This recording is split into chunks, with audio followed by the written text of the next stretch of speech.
Good morning and welcome to Worldwide Wisdom. Today's Torah study, global Torah study, is sponsored by one of our students from Hollywood. He met us, Hollywood, Florida, and he is Sean from All City Permits. Thank you, Sean, from All City Permits, for sponsoring today's Torah study. We are grateful. Wow, you're getting a live round of applause. That's awesome. I'd like to talk today about the spiritual inner work of the next 12 days. I asked someone very close to me the other day. I said, tell me, how's work? So he says to me, like money work or inner work?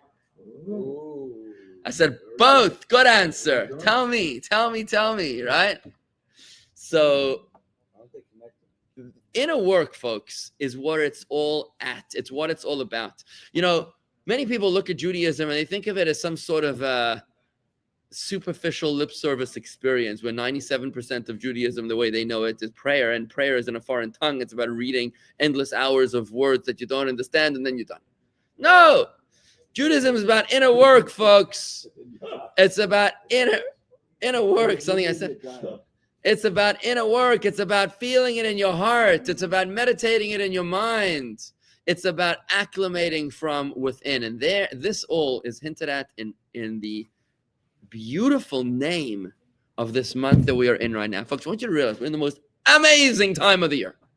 The king is in the field, friends. The king is in the field. Can you imagine what that means? Whatever you need from the king, whether it's a request from the king or whether it's a repairing of the relationship with the king, God Almighty is waiting for you, Keith.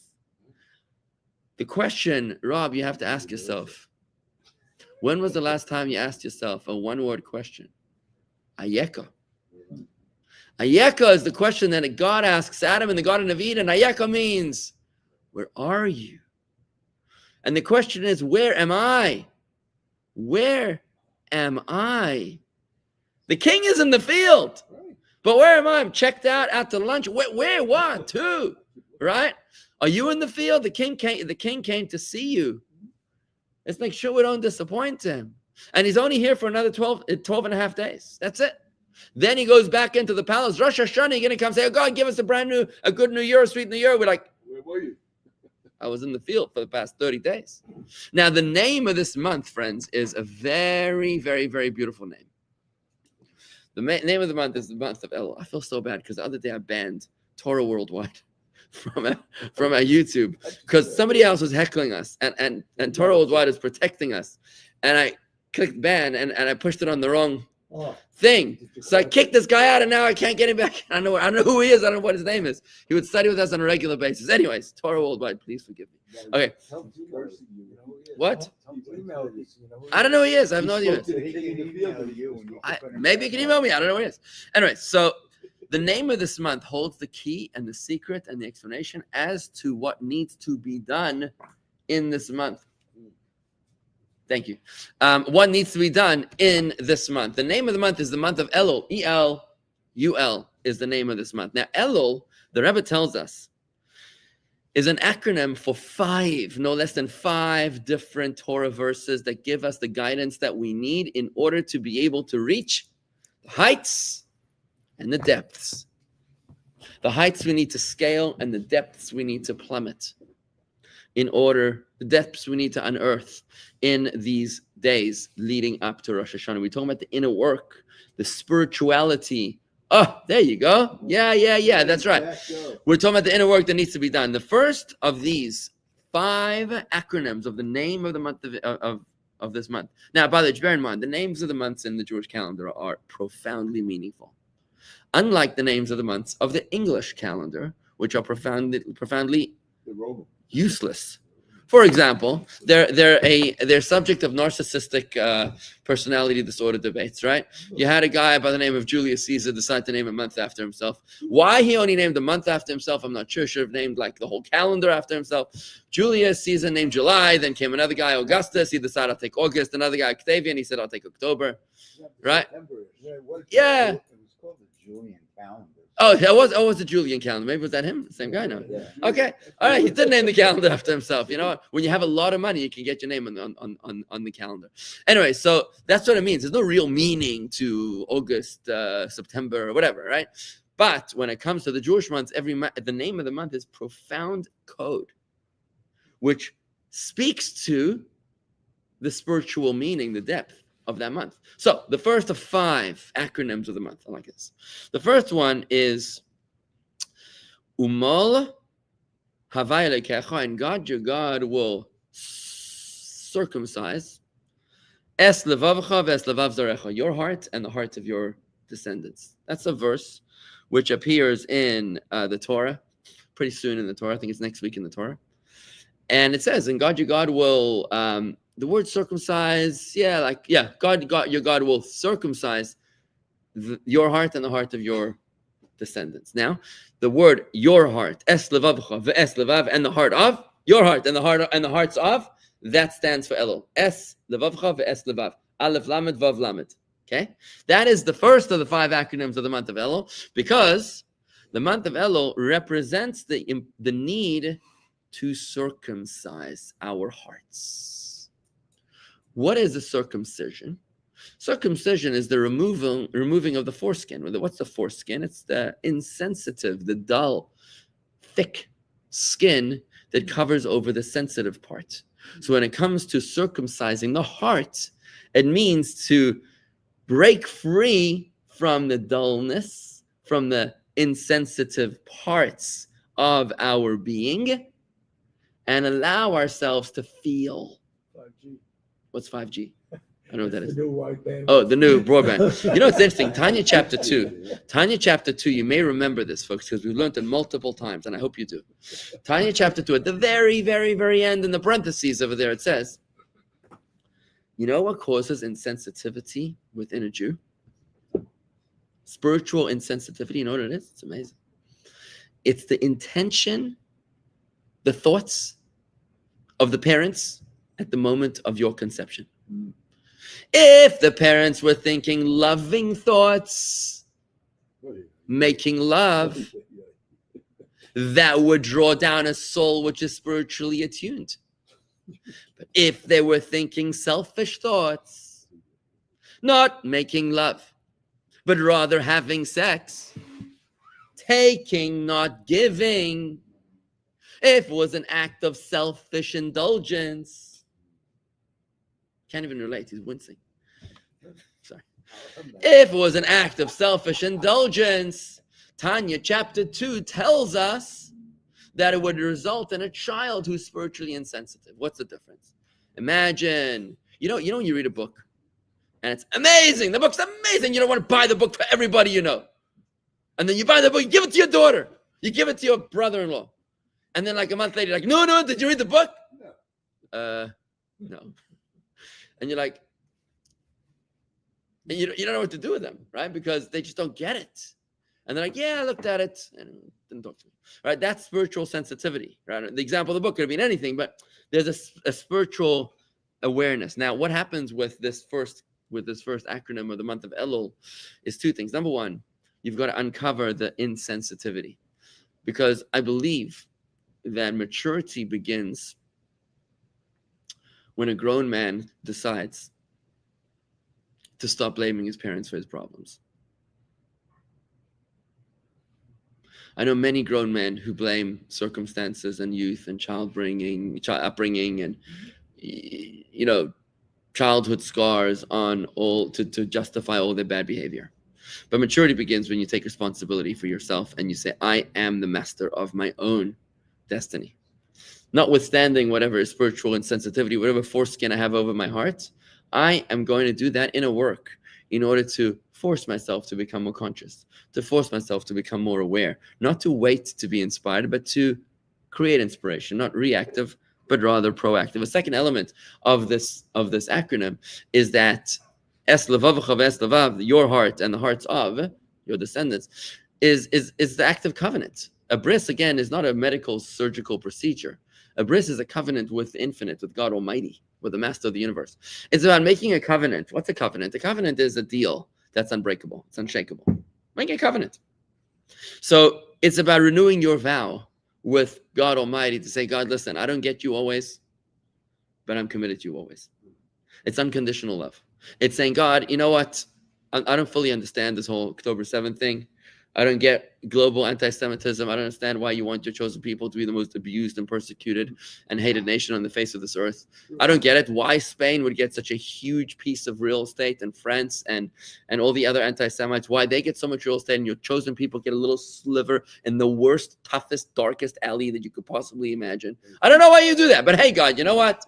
I'm cool. I'm yours, right? That's a covenant. A covenant means making a commitment. So that's the first of the 5 acronyms, which represents a reset.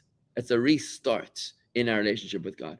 You know what? Whatever wasn't exactly the best of yours, God. You know, your track record was a little teetering on the unacceptable, but you know what? Mine was probably too. So how about we make bygones bygones, we bury the hatchet, and from today onwards in our inner spiritual work, we are going to renew, restart, refresh the covenant, okay? Now, this opens up the next three acronyms of the month of Elul. Because once you've already been able to reach this point where you're able to enter into a relationship with God, because maybe you were not until now, right? If you're once you're ready to enter into that relationship with God, now what happens is that you enter into the 3 modes of divine service. There's Torah, Avoda, and Gemilus Chasodim. This comes from Ethics of the Fathers, chapter 1, the end of the first chapter. It says that there are 3 pillars upon which the world stands, and they are Torah, prayer, Avoda, service, and good deeds. Now, each one of those has its own acronym in the name of the month of Elul, right? So the first one, once you decide to make a relationship with God, you say, okay, now I'm going to break it down into the details. Once I've generally approached God, I've stepped into the room with God. Now I'm like, okay, so, you know, let's say you walk into a marriage, right? You walk into a marriage, now what? Okay, now you got to learn how to behave like a mensch. You got to provide for the family. You got to cook, clean. You know, you got to do whatever needs to be done. You got to go into the details. It's no longer generalities. Now you got to go into details, right? Same thing with God. Once you're doing it, we're entering into a meaningful relationship with God. You got to work on these 3 foundational pillars: Torah, prayer, and charity, right? So the first one is Torah. Torah is hinted at in the verse in Torah, which says it's talking about a person who kills someone by mistake. I think it's called manslaughter in American terms, right? Manslaughter is killing people by mistake. If you killed someone by mistake, a car accident or something, no, it's not manslaughter. We have a lawyer. He said yes. Manslaughter is when you kill someone by mistake. So what happens then is, as opposed to first-degree murder, right? So what happens then is that you have to run into a sanctuary city. It's not a political statement. Nope, not a political statement. You have to run into a sanctuary city. You have to go find refuge there until, and as long as you're there, the family members, the next of kin, are not allowed to take revenge. Okay, so when it speaks about this verse in Torah, when it talks about the sanctuary city, it says, I have this it's a bit of a difficult verse to translate, but it means I have set him up, and I have prepared for him a refuge. In other words, God, nothing happens by mistake, right? Nothing happens by mistake, and if God has put you into that situation where you did involuntary manslaughter, then it means that you were supposed to have done that, right? That's what it means. Let's see how the verse translates. Here it is. I'm sure read it in the original Torah.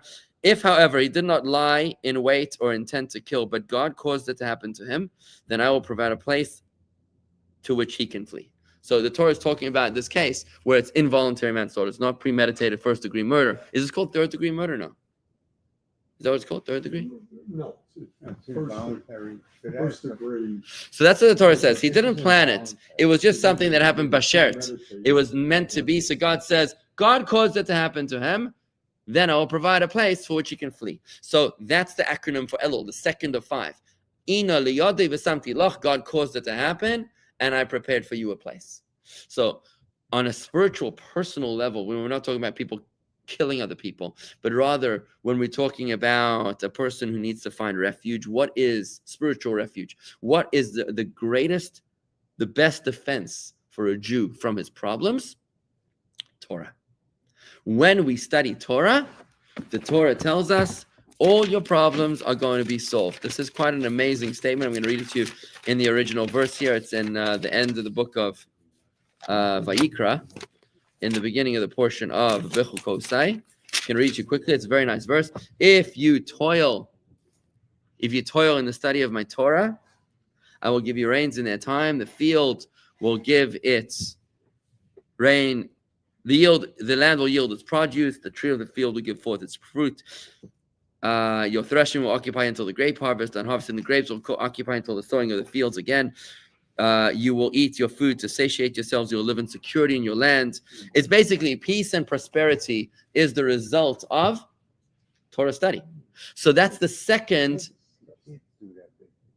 acronym of the month of Elul. The second acronym of the month of Elul is Torah. Once you've opened the gates of the relationship with the covenant of the heart, now you go into Torah study, you say, look, I'm going to ramp up my commitment to Torah study. That's what we're supposed to do, folks, in the next 12 days. You're supposed to ramp up your commitment. And here's how I want to encourage you to do it. I want to encourage you to do that by doing the following. If you're not studying enough Torah, study more Torah. And if you are already studying a lot of Torah, then I want you to take it deeper, not broader only. Right? What that means is I want you to figure out a way to close your eyes and to meditate on the Torah that you've already understood. It's amazing when you do that. When you finish studying an idea in Torah, and now you close your eyes and you reflect on it, that is contemplation. That is Jewish meditation. It's focused thinking on an idea in Torah, where the goal is no longer to understand. You've already understood. You finished Bina. Now you're starting to feel. That's Das. How do you do that? By just reflecting, by marinating like a steak in the sauce, like a laser light focused on a metal wall. It's going to pierce a hole right through eventually. You just got to stay focused. And that, my friends, is the second of the 5 acronyms of the month of Elul. It is deepening our commitment to Torah, whether through breadth of Torah or through depth of Torah. Find some space. Build yourself a sanctuary. Every day, there should be a sanctuary city in your 24-hour cycle, whether it's before the morning service or before you go to sleep at night. There should be a safe space where your phone is off and nobody's bothering you, and you're able to just hunker down and meditate on a Torah idea that you've already learned. Please, my friends, try to do this 12 times before Rosh Hashana. 12 days, 12 times. Next, the third of the 5 is the second of the 3 pillars of Torah, of the universe: Torah, prayer, and good deeds. The second one, the third one is about prayer, where it says, the verse says in the Song of Songs, chapter 6, Ani ledodi v'dodi li. I love my beloved, and my beloved loves me. That's what it says in the Song of Songs. I love my beloved, and my beloved loves me. This is a reference to the relationship of God and the Jewish people, where God loves us and we love God. But note the order. What comes first? I love you and you love me. That's the meaning of the month of Elul. You can't wait for God to do something so incredibly amazing to you and then say, I guess God loves me, so now I'm going to love him too. You can't wait until you win the Powerball and say, wow, I guess God really loves me. No. Ani ledodi, I love my beloved. I love you comes first. And then God loves me. This is the essence of prayer. Folks, prayer has far less to do with the lips than it has to do with the heart. I had an argument in my office late yesterday afternoon. Had a couple there, and they were arguing about the wife's interpretation of prayer. The wife was saying that prayer for her is Spotify. Yeah, that's what she says. She says prayer for her is Spotify. She goes on Spotify, she listens to beautiful Jewish songs, and she gets into the mode. She gets into the mindset, and she feels connected to God. Her nigun. The husband says, nope. Prayer is morning, afternoon, and evening service. It's a template, and you're not praying. So they look at me, Rabbi, what's the answer? You got to be diplomatically correct over here. It's very, very tricky ground. You can't, yeah. They might be listening. They might be listening. I'm going to tell you what I told them yesterday. I said, you're both correct. Oh, that's easy. He is correct, and she is correct. She is correct because prayer for her, for the woman, is far less about the template and far more about the feeling.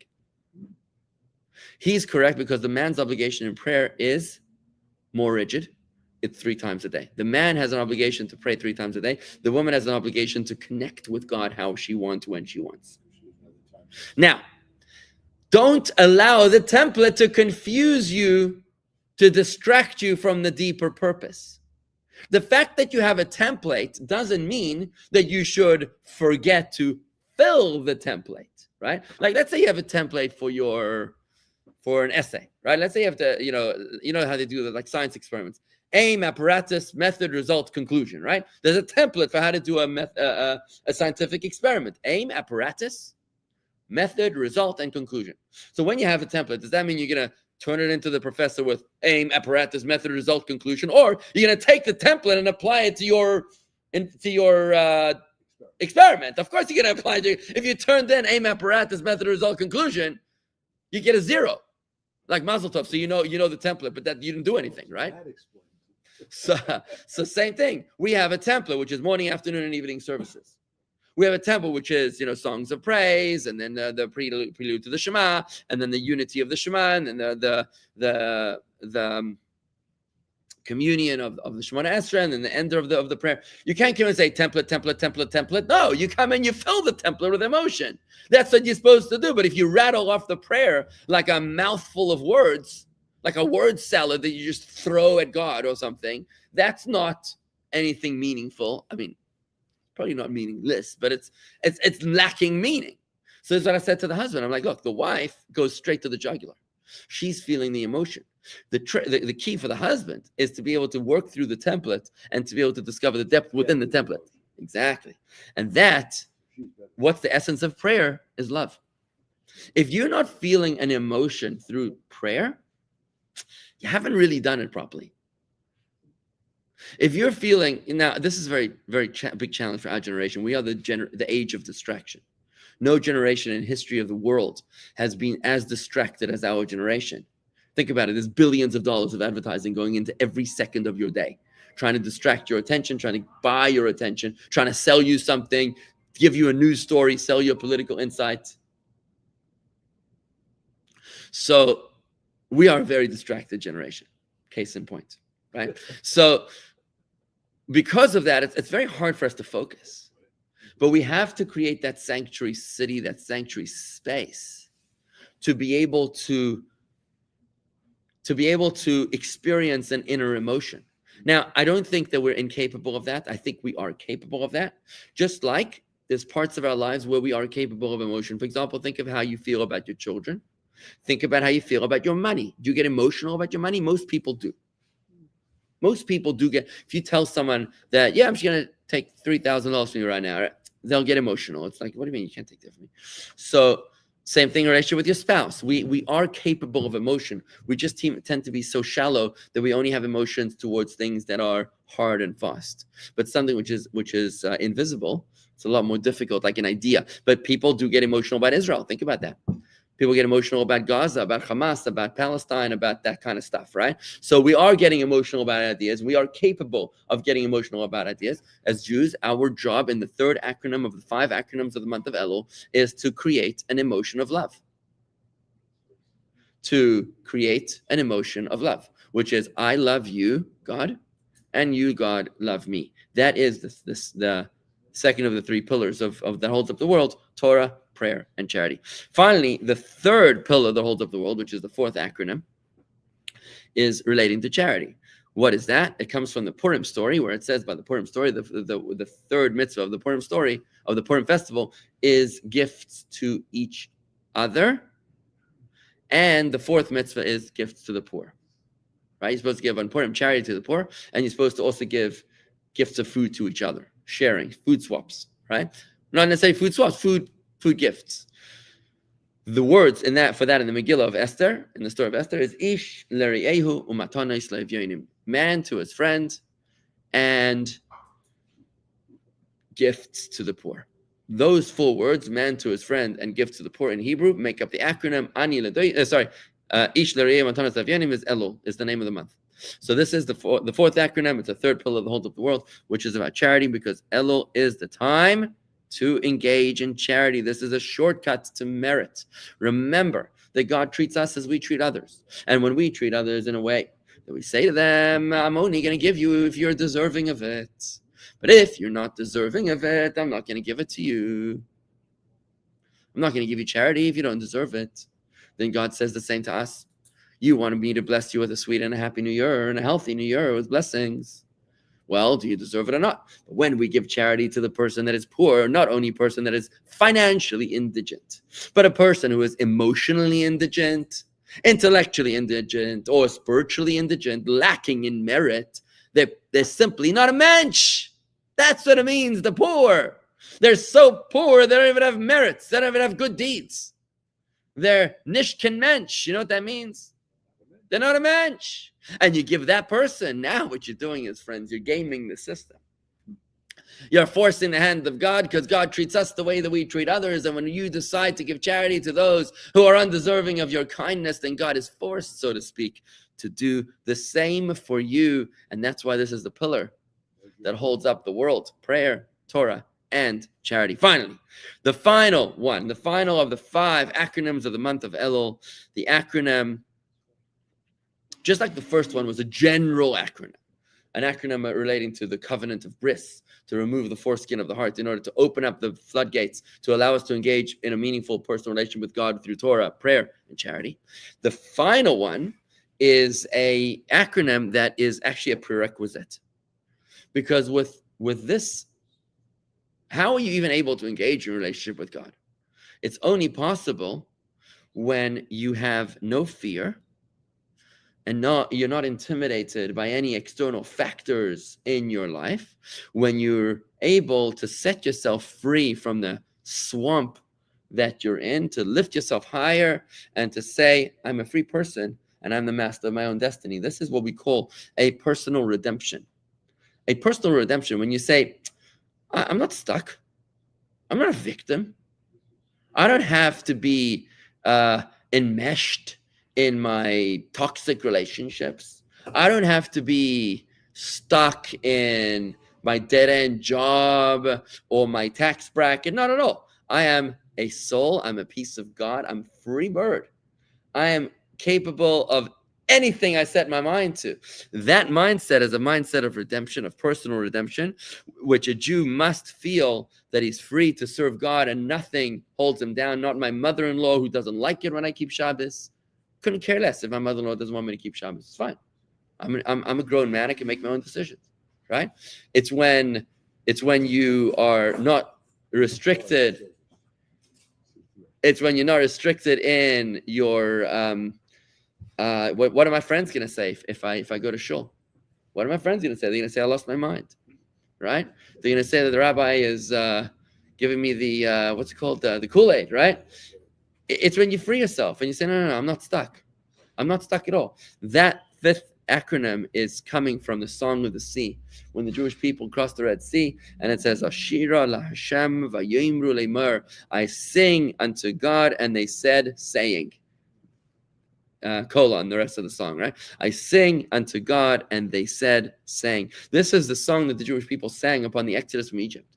Now at the crossing of the Red Sea, when they finally saw their abusers dead in the seabed, when they finally were free from those who were chaining them down from the Egyptian oppression. And remember, the meaning of the Egyptian oppression is not only those who were torturing them physically, but also those who were torturing them spiritually.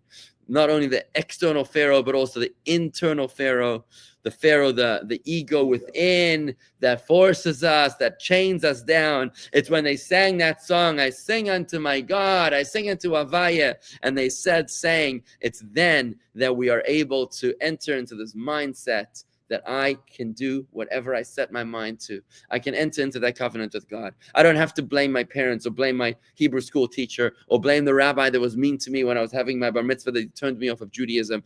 No, I don't blame anybody. I'm a free man. I'm going to circumcise my heart to the covenant. I'm going to enter into the tents, into the sanctuary of Torah. I'm going to engage in the emotions of prayer. I'm going to give generously through the pillar of kindness, of chesed, of kindness, and that will all be achieved through a general mindset of redemption, because I am a free person. I'm not limited, and it's this internal feeling of redemption, which we can feel at the very end of this period of exile more than ever before, because now we're at the final moments of exile, when we're at the cusp of redemption, and God willing, not only a personal redemption, but also a global redemption, when all of humanity will be able to experience redemption. It seems like the world has completely lost its mind. Last night, Russia invaded Poland somehow, right, with drones, right? NATO Article 4 was called.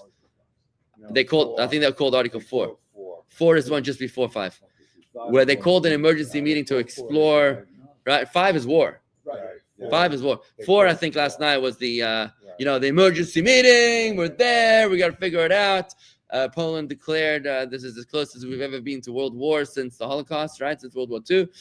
Nobody knows where this is going, but we Jews know that God is always in control. He knows what he's doing.